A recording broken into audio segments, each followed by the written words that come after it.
উপদেষ্টা হিসেবে দায়িত্ব গ্রহণের মাসপূর্তিতে সচিবালয়ে তথ্য মন্ত্রণালয়ে সংবাদ সম্মেলনের আয়োজন করেন নাহিদ ইসলাম।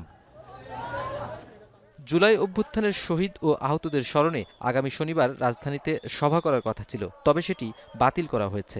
তো ওই তালিকাটা যেহেতু অনগোয়িং, সেজন্য 14 তারিখেই আমরা 14 তারিখেই স্মরণ সভাটি করা হচ্ছে না। স্মরণ সভার বাজেট নিয়ে কিছু কথা উঠেছে বা সোশ্যাল মিডিয়ায় সমালোচনা হচ্ছে, আমরা দেখতে পাচ্ছি, কিন্তু এটা আসলে একটু বিভ্রান্তি হয়েছে।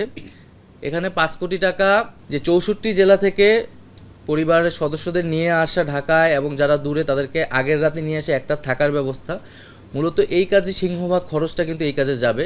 ঢালাওভাবে সাংবাদিকদের নামে মামলা করার বিষয়ে সরকারের অবস্থান জানতে চাওয়া হলে জবাব দেন উপদেষ্টা। এ সময় গণমাধ্যম সংস্কারের জন্য একটি কমিশন গঠনের কথাও জানান তিনি। এই রূপরেখাটি আমরা তৈরি করে সেইভাবে আমরা গণমাধ্যমকে ঢেলে সাজাতে চাচ্ছি। গণহত্যাকে নানাভাবে বৈধতা দিয়েছে, উস্কানি দিয়েছে, তাদেরকে এই বিচারের আওতায় আনা হবে। সেটা সাংবাদিকই হোক, আইনজীবী হোক, রাজনৈতিক দলের কর্মী হোক, পুলিশ হোক, প্রশাসন হোক, যে কেউ। তো এই হত্যাকাণ্ডের বিচার সেই ট্রাইব্যুনালের মাধ্যমে আমরা সরকারের জায়গা থেকে করব। প্রমাণ না থাকলে যাকে তাকে হত্যা মামলাও যাতে না দেওয়া হয়। আরেক প্রশ্নের জবাবে নাহিদ ইসলাম বলেন, যারা সমন্বয়কদের ও তার পরিবারের পরিচয়ে নানা রকম সুবিধা নিচ্ছে তাদের বিরুদ্ধে ব্যবস্থা নেওয়া হবে।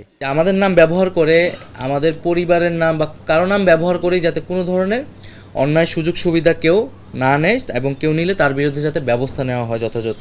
পুলিশের মনোবল ফেরাতে কাজ করা হচ্ছে, প্রশাসনের স্থবিরতা কাটাতেও কাজ চলছে। পুলিশ স্বাভাবিক হলে বিভিন্ন স্থানে চাঁদাবাজি বন্ধ হবে বলেও জানান উপদেষ্টা।